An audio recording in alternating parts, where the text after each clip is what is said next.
여러분은 헬스를 할 때 몇 분할로 운동하고 계신가요? 여러분이 아무리 빡세게 헬스를 해도 생각만큼 충분히 근육 성장이 이루어지지 않는다면 여러분의 분할법에 대해서 의심해 볼 때가 왔습니다. 분할법이란 신체 근육 부위를 나눠서 운동하는 방법을 말합니다. 예를 들어 하루에 모든 몸 전체의 운동을 하는 것이 아니라 월요일은 가슴과 어깨, 화요일은 하체와 복근, 수요일은 등과 팔 이렇게 나눠서 운동을 한다면 3분할이 되는 것이죠. 격일로 운동할 때마다 몸 전체를 통합적으로 운동하는 방법도 있는데 이런 것은 무분할이라고 합니다. 근성장을 최대로 이끌어내기 위한 다양한 분할법이 존재하지만 많은 사람들이 자신에게 맞는 최적의 분할을 찾는 것에 어려움을 겪고 있습니다. 왜냐하면 사람마다 운동에 투자할 수 있는 시간과 신체적인 능력이 다르므로 모든 사람에게 일관적으로 통하는 분할법은 존재할 수 없기 때문입니다. 그런데도 수많은 사람들이 분명한 기준도 없이 유명 선수나 유튜버의 분할법을 무작정 따라하기도 합니다. 하지만 생각해 보십시오.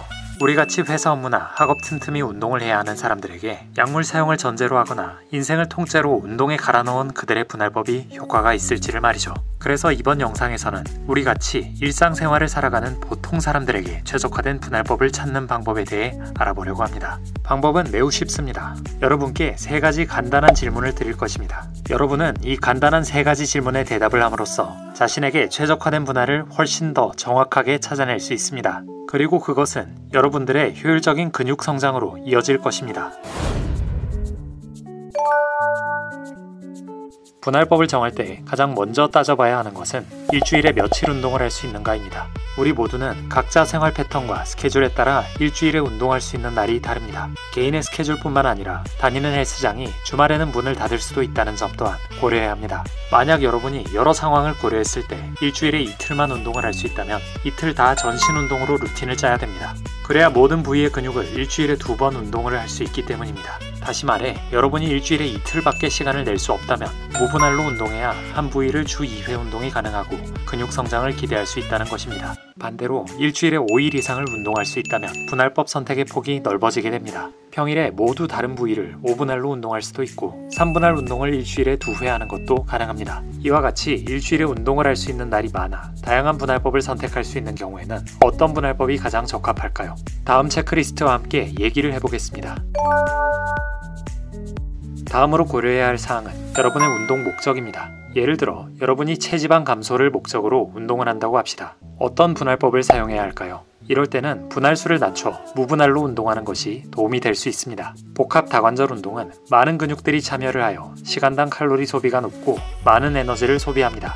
그러므로 분할수를 늘려 국소 부위의 고립을 위주로 운동하기보다는 무분할로 전신 운동을 최대한 자주 해주는 것이 지방 감량에 더 효과적일 수 있습니다. 여러분의 운동 목적이 스트렝스 향상이라고 해도 마찬가지입니다. 근력을 키우고자 할 때도 국소 부위를 분할하여 운동을 하는 것보다 고중량을 칠 수 있는 스쿼트, 데드리프트, 벤치프레스 같은 3대 운동을 중심으로 이 운동들에 도움이 되는 몇 가지 보조 운동을 추가하는 것이 훨씬 효율적입니다. 예를 들면 유명한 근력 향상 프로그램인 스트롱리프트 5×5 루틴과 같이 루틴을 2개로 나누고 이를 주 3회 운동을 하는 방식이 스트렝스 향상이라는 목적에는 더 적합하다는 것입니다. 그리고 이러한 낮은 분할수로 운동을 진행한다 해도 일반인의 기준에서 충분한 근비대 효과를 얻을 수 있다는 것을 운동을 오래 한 분들이라면 알고 계실 겁니다. 하지만 우리 헬서들의 운동 목적은 뭐니 해도 근비대가 아닐까요? 여러분의 운동 목적이 온전히 근비대에 포커싱 되어 있다면 한 가지 사항을 추가적으로 고려해야 합니다. 운동을 하는 목적이 근비대라면 반드시 본인의 운동 경력을 고려해야 합니다. 영상 초반에 전문 보디빌딩 선수들의 분할법을 따라하는 것이 효과가 있을까? 라는 의문을 던진 것 또한 이 운동 경력이라는 요소 때문이었습니다. 우리가 유튜브 영상 등을 통해 접하는 유명 보디빌더들은 보통 4분할 또는 5분할을 선호합니다. 그들이 그와 같이 높은 분할수로 운동을 할 수 있는 것은 인생을 운동의 받침으로써 얻은 수행 능력과 근신경계의 발달, 그리고 근육 성장치가 이미 한계에 다다랐다는 점 때문입니다. 그래서 하루에 한 가지 부위를 정해서 온갖 운동을 퍼부어 해당 근육을 완전하게 집중 공략하는 방식이 가능합니다. 또한 약물 사용을 통한 회복력이라는 요소도 무시할 수 없을 것입니다. 그러므로 인생을 운동에 갈아넣은 전문 선수가 아닌 우리 같은 일반인들은 그들이 사용하는 높은 분할수는 그다지 효율적이지 않을 가능성이 높습니다.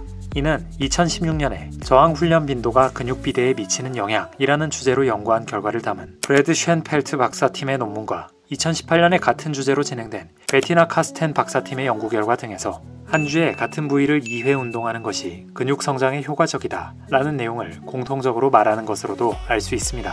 그러므로 이 영상을 보시는 일반적인 헬서분들이라면 가급적 3분할을 넘지 않는 것을 권해드립니다.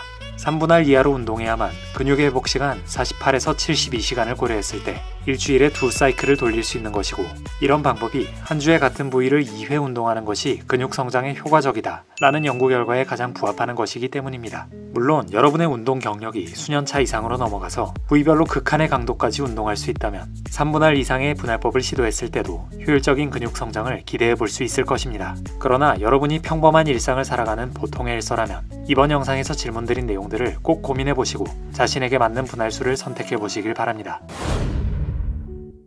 이번 영상에서는 직업 선수가 아닌 헬스를 즐기는 일반인 기준으로 운동의 분할수를 정할 때 고려해야 되는 3가지 사항에 대해서 알아봤습니다. 그동안 많은 분들이 효과적인 분할수를 선택하는데 어려움을 겪은 것은 이러한 요소에 대해서 진지하게 고민해보지 못했기 때문일 확률이 높습니다. 여러분이 이번 영상에서 말씀드린 3가지 질문을 진지하게 고민해보신다면 본인에게 최적화된 분할법을 찾을 수 있을 것입니다. 자신에게 맞는 분할수와 적절한 운동 강도 설정을 통해서 여러분이 효과적으로 운동 목적을 달성하시기를 기대하겠습니다. 다음에도 보통 사람을 위한 운동 꿀팁으로 찾아올 테니까요. 구독과 좋아요 눌러주시기를 부탁드립니다. 감사합니다.